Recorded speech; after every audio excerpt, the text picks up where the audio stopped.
Are you bored? Do you have that want to get away from it all feeling? Then why not get up and go as you are to 7 Front Street? If you hurry, there's still time to join the popular author Kenneth Allen King on his weekly visit to this famous waterfront night spot. If you like romance and adventure, highly seasoned with the unexpected, then start right now. Make a beeline for 7 Front Street.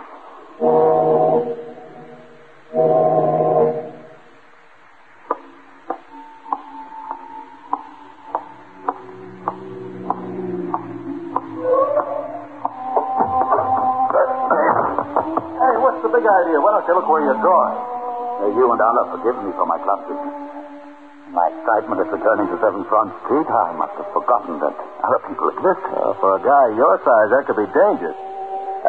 You don't mind my asking, Lil isn't by any chance throwing a pre-Halloween shindig tonight, is he? Pre-Hallow? Oh, you refer to the Christian festival, the evening preceding All Hallows and All Saints Day, October 31st. And my dress. Perfect for the occasion. You don't even need a match. In the Arabian desert, I could say the same about you. But you will excuse me now. I'm already late for my appointment. Again, I express my regret for having bumped into you. Oh, that's all right. I'm glad you did. Oh, are you going also into 7 Front? I don't think you could keep me up. I mean, yes. I also am going in. Hey, everybody, here he comes. Here comes the Sheik.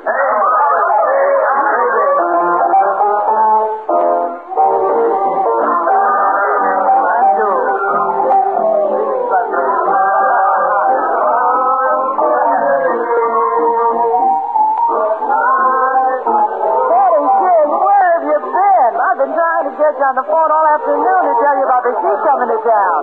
Hey, he's got a story for your book that'll knock you right out of your pin. He's also got a frame that has the same effect. He bumped into me outside. Who is he, a fugitive from MGM Pictures? Sit down and sharpen your pencil. And better use your asbestos notepad. His story's a fire hazard.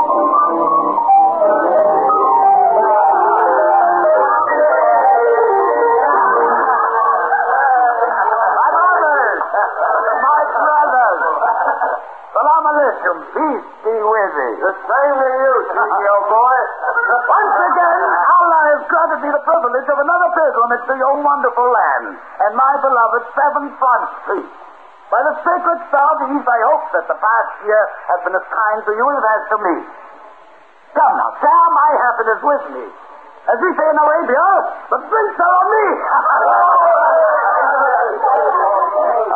When does he pitch his tent and the dancing girls come in?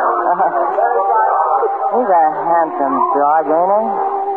Seems illegal for one guy to have everything he's got.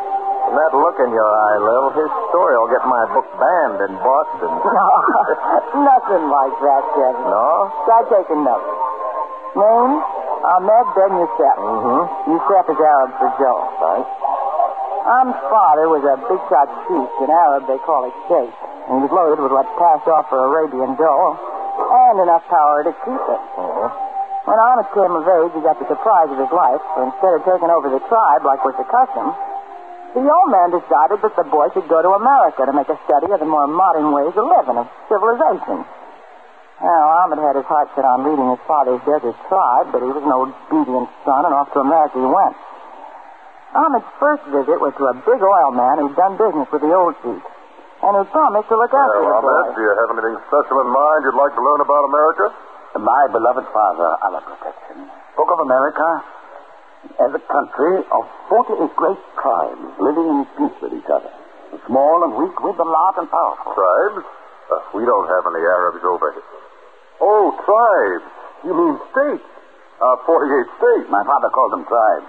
He wanted me to come here to learn their secret, to make me better suited to succeeding as leader of the tribe of Arab and us. But I don't quite get your father's idea. I mean, why he should want to improve on the perfect setup he's got. He's the law of the desert. Even the government's polite to him. The God well better be. But my father knows why this is. So does every other caravanserai and sheik from Damascus to Medina. He's got power. A fierce fighting tribe. He's big and not to be talked back to. My father said so also is the tribe of Texas, very big. But is not feared by even such small tribe as the one from the island of Rhodes. You mean the state of Rhode Island? Allah forgive me for my ignorance. I'm very stupid in your ways. I hope I will not embarrass you too much. Oh, don't worry about that. It's liable to be the other way around. My daughter and her friends are quite excited about a real Arabian sheik staying at our house. They might embarrass you.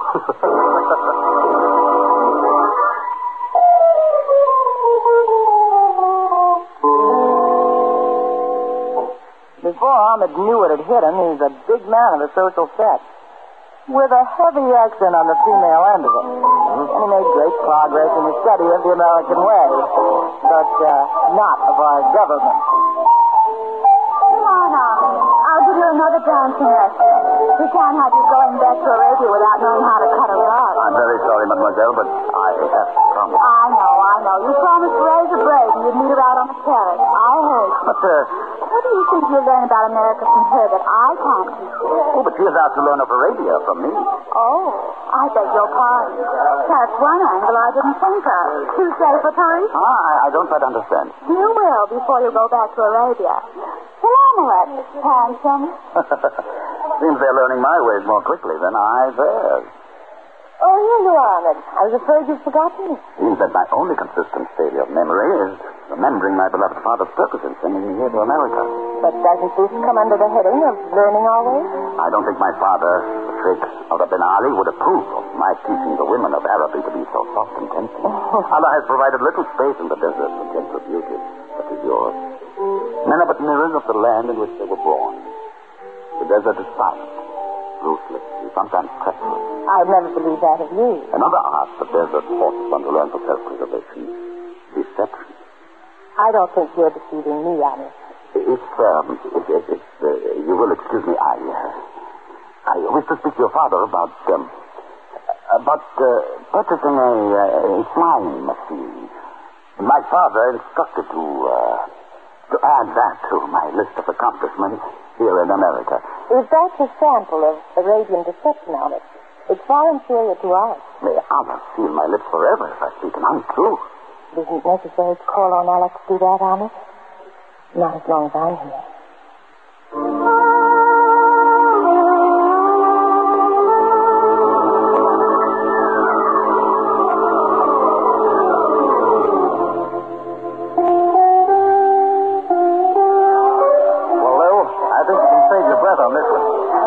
Just how the story's going to end. Ahmed went for Braden's daughter and told the old man to get another boy to head up his tribe. Okay, Junior.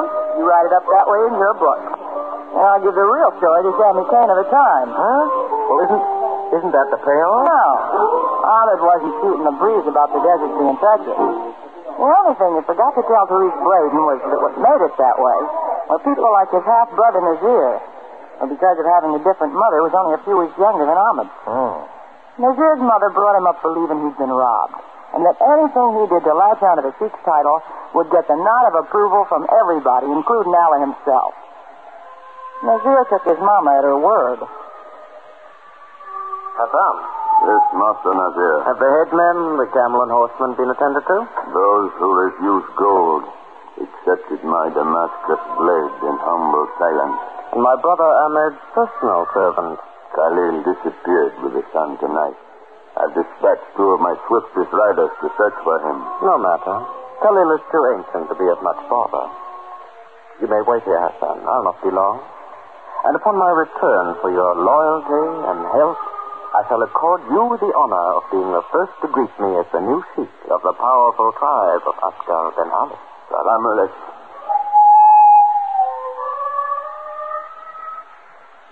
Kerani Billah, Ya Sheik Babak Anadakanit. By the Lord, thou seest me, my father, and I do enter, sir, under thy protection. What? Oh, Nazir. What foul wind brings thee into my tent at such an hour? The light of your lamp, sire. Allah curse my eyelids for refusing to shut. What do you want? Your amulet. What? Oh, for the phase of a full moon, your eyelids have refused to close because of your concern for Ahmed. 4 ships have docked at Medina, laden with everything but news from him. Before you sent Ahmed to America to study the ways of its people, you told him that in the event Allah should call you in his absence, I would inherit your amulet to lead our tribe until he returns. Nazir, you have been cursed by your mother with a treacherous heart. Do you think I would allow you to usurp Ahmed's rightful place and to defile the honor of my tribe? Besides, do I look as though I have been called by Allah? No, my beloved father. But in a few moments, you shall.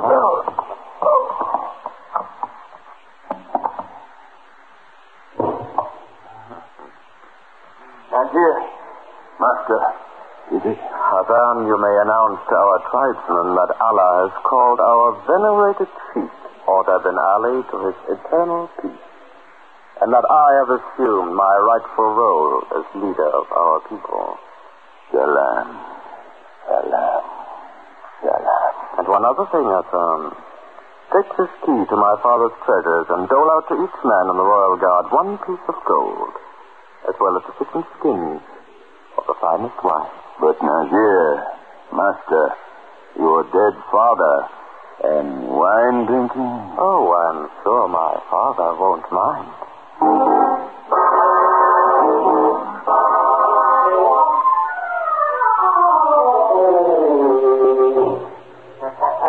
You don't think you know how the story ends, Kenny? Well, you sort of threw me a curve with this Nazir character rubbing out his old man and taking home. A couple more curves I'll throw you. If you'll hold base a few minutes while I give my clam chowder a look in. I'll go outside for a few minutes. Well, I think Lil's pulled my leg tonight. What? Not about the Sheik, she ain't. Oh, it's you, huh? Nice of you to be recollecting me, Mr. King. I know there ain't no use in me trying to interest you in my story tonight. When I tell you was lucky the Sheik blew in. A good story, huh? Of the rarer type, like mine. Now, look, fella, you think I'd ever pay you $50 for a story without even knowing what it's about? You just ought to know. Okay, Mr. King. I'm not overly eager to bare my soul for money. And if it was not essential, I would skip the half a yard. But why is $50 essential? That's the snapper to the story. Say, I see Lil coming back through the glass. You better go back. Oh, thanks. Now listen for the rest of the Sheik story, are you, Kenny? Now, quit stalling, Bill. What happened after Nazir throttled the old Sheik and set himself up in Ahmed's place? Well, as you can imagine, it was months before Ahmed learned that his father was dead. Meanwhile, Ahmed did buy an Army surplus plane and managed to learn to fly it fairly well. Considering the little time Therese Braden let him out of her sight. Yeah. Then one day, a weird-looking character came up to the Braden mansion, asked for Ahmed, and told him the story. I do not believe a word you say. Lying filth comes from your mouth. You are lying, aren't you? Tell me you are lying before I tell you apart. Take it easy, pal. What point would there be in me lying to you? This old earhead come up to me on the docks, asked me to deliver a message to you. That your old man kicked the bucket a couple of months ago. That some flyway took over his job and was running your pop's joint right in the ground. He also said that you should stay where you were, not to come back, because it wasn't healthy. So promising to try to find you and tell you, he give me a couple of pieces of gold and this ring. Couple of ring? Yeah, that's the guy. Collie. Now, would you please unwind my arm? I'm sorry. Allah bless you for your kindness. Here. Take this money. You mean all of it? I want the ring. It ain't worth that much, pal. It's only a little gold band with a little Arab doodad on it. To me, it's worth a kingdom. Salam alaikum. Huh? Oh, same to you, pal. And many of you. Teresa. Oh, Alice, you frightened me. I knew you'd come in if I started to play that song, but usually you're more gentle. Teresa, I must return to Arabia immediately. Why? What happened? My father, Allah rest his soul, is dead. My half-brother Nazir has taken over the leadership of our tribe, and I've been warned by my faithful servant Khalil not to return. Then why this? And let a treacherous dog like Nazir usurp my rightful place? Crush every hope of my beloved father for a more peaceful, a more united country? Oh, for Christ's crawling soul. Teresa, you will go with me. As an Arabian sheikh, I have the authority to proclaim you my legal bride. Later, I will submit to a Christian marriage. Are you serious? I lift my eyes to Allah's heavens if I were otherwise. I pray, please, Take only what you need for the trip. You will buy clothes in Damascus or Paris later. Ahmed, you're talking like an idiot. I'm not going anywhere with you. Certainly not as your wife. You are already my wife. I have proclaimed it. Oh, don't be stupid. You're not an Arabian. Over a full moon ago, you avowed your love for me. Of course I was fascinated by you. What woman wouldn't be? But you make it all sound so serious, as though it were a matter of life and death. In the desert, that is exactly how man and woman look at love. Will you try to get it through your head that we're not in the desert? That geographical discrepancy I shall rectify.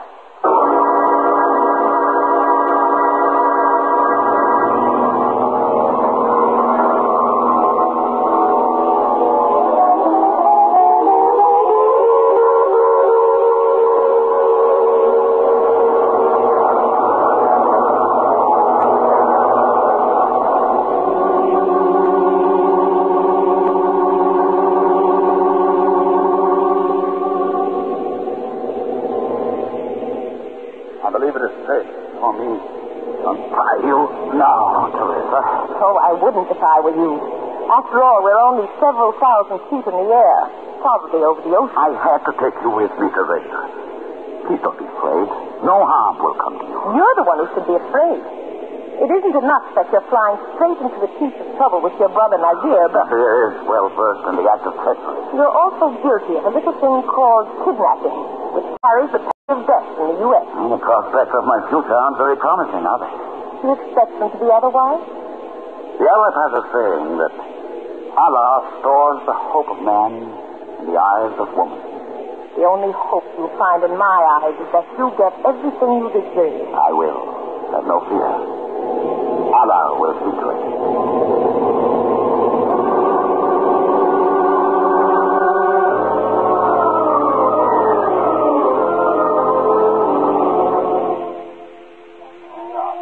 Well, up to now, Ahmed's story made sense, but why did he suddenly go dime novel? Stick his neck out on an international scale by Shanghai, the oil man's daughter.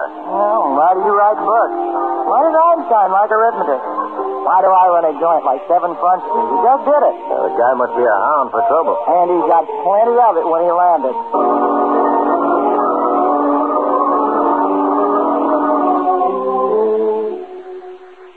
Now, Teresa, you can relax.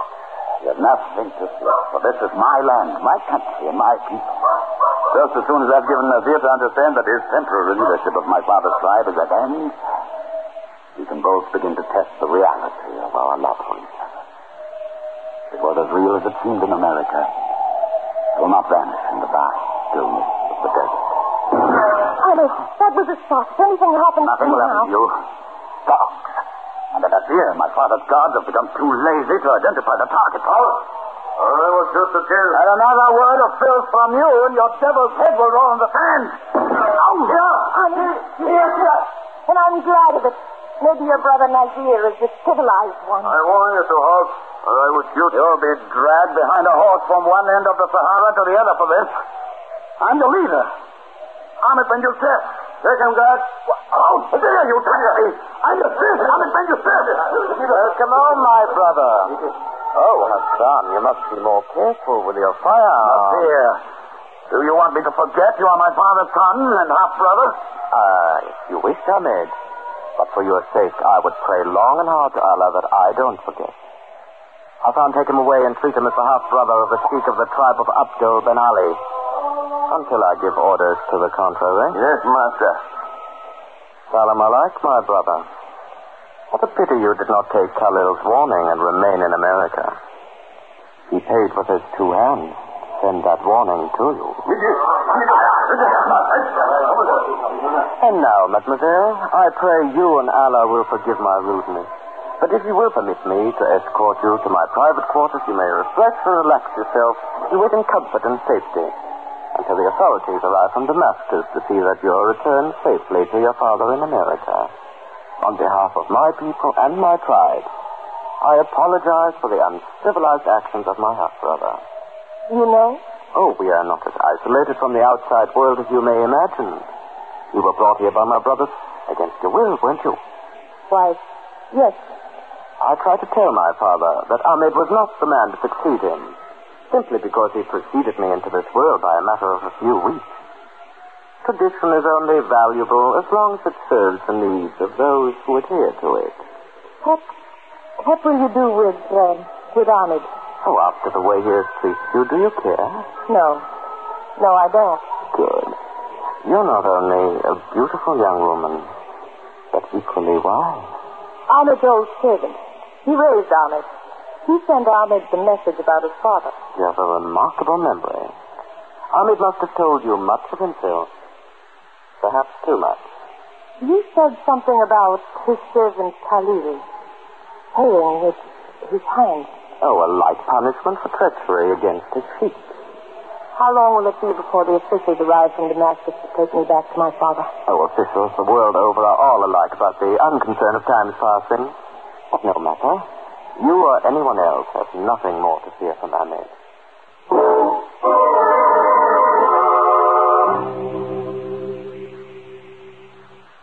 Ahmed, stupid as your actions for the American girl have proved you to be, you still should have no difficulty in realizing I will never relinquish this amulet, symbol of the power of the Sheik of our tribe. You obtained it with the blood of my father.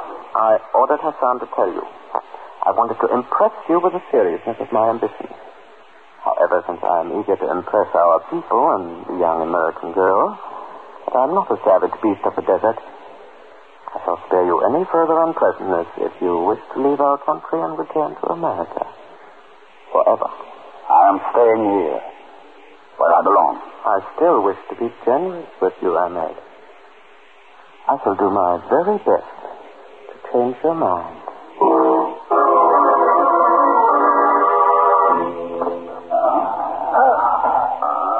Hassan, I think you might allow my brother to relax for a while.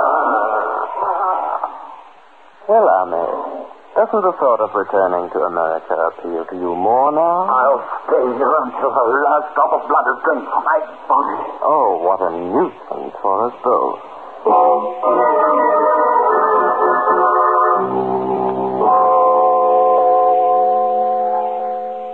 Thirsty, Ahmed? In this heat you must be. Here's water. The officials will be here tomorrow to take the American girl back to her father. With the aid of my doctors, I could manage to get you in shape to return with her. I'm sure you could persuade her to drop charges against you for kidnapping. With all her intelligence, she still seems to be rather fond of you. Get out! Get out before I...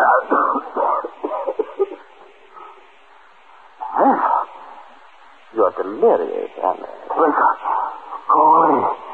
Mademoiselle, what are you doing here? How did you get by the guards? Last night you told me that every man had his price. You were right. I wanted to see Ahmed before I left for America. You see now why I had to come back. You've seen the treachery of the desert. Come, mademoiselle, you must not stay in here. This is no place for a woman. Oh, it doesn't bother me, my dear. I rather suspected this is what I would see. It is nothing more than what he deserved. Yes, I suppose you're right. I'm sorry my guards accepted bribes from my guests at my house. Point them out to me and they shall be returned immediately. Ahmed will see to that, my dear. Oh, well, with beauty and intelligence, you have also a magnificent sense of humor. You Americans are a remarkable people. Yes, we are. It's really amazing how many people insist upon underestimating us. Yes, like my brother Ahmed, for instance. Like you, for instance, Maggie. Be careful, he's treacherous. Yes, Ahmed, I know. You told me. You even warned me, and you thought I didn't listen, pay any attention. It's an American quality. Mademoiselle, kindly explain yourself. I will when you've handed me the amulet of your tribe and released Ahmed. Mademoiselle, I must warn you that the fact that you are an American national under my protective custody does not give you the right to violate the laws of my domain, nor does it make you immune for any such violation. You murdered Ahmed's father and brought your tribe's allegiance with his gold, so you're not immune from similar treachery. Where did you get that revolver? I paid a higher price to your trusted headman Hassan for it than you did. Hand me that amulet. What? You took it after you killed your father. Give it to me. If you think a frail slip of a girl can frighten a great... Here's the bedroom.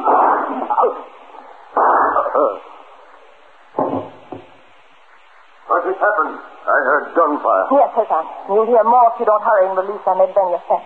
He can't hear. What have you done to Put him? him in his place, that's all. Get doctors quickly, Hassan. One for Nazir and one for the Sheik Ahmed Ben Ali. He told me, Ben. Hurry.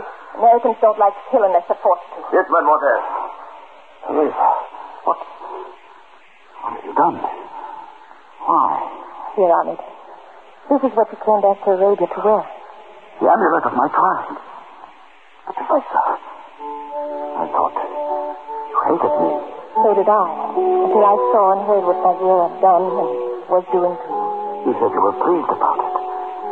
But I observed it. American wives are all like that, Ahmed. American wives? They cried and screamed and yapped their heads off at their husbands. Bounced rolling pins off their heads at regular intervals.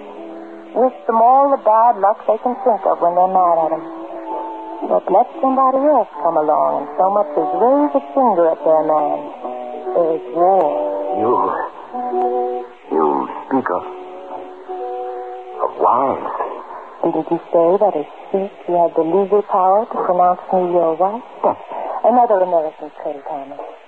We give the impression that we make light of the more serious things like marriage, but we don't really. Deceitful lot, aren't they? And by the way, Ahmed, will I be known as a seeker?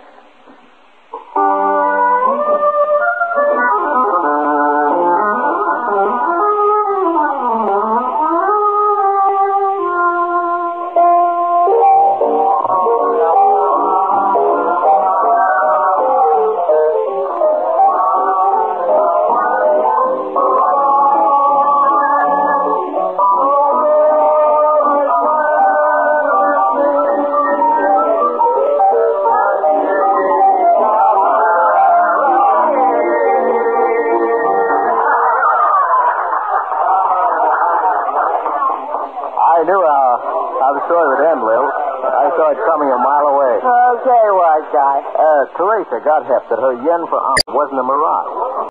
So she let their marriage stick, and they lived happily ever after as Sheik and Sheik. And I imagine later on they had a couple of little secrets. How did you get it? Well, it's the same old story, but it's always good. Yeah. Especially when you know the connection between that story and Ahmed's making a regular pilgrimage to 7 Front Street. Hey, see, that's right. I forgot about that. What is the connection? He, likes my clam chowder. See you later, Terry. He likes her clam chowder.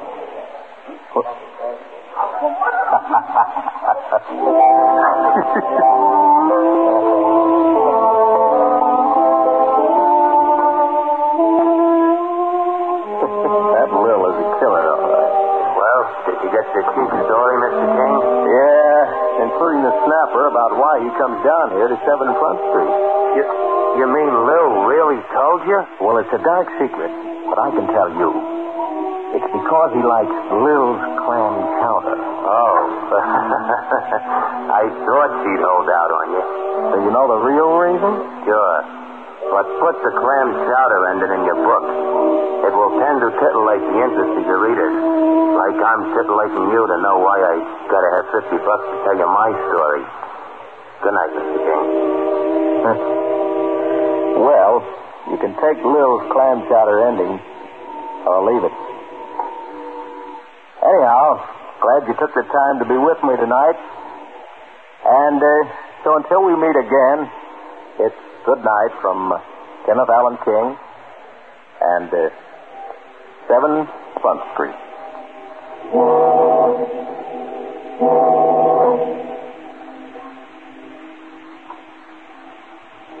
7 Front Street is presented under the supervision of Don Becker and is directed by Emmett Paul.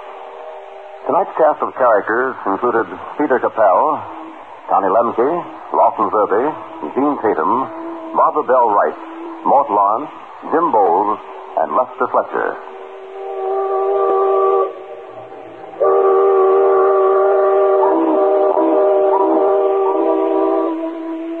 This is the last broadcast in the current series of 7 Front Street.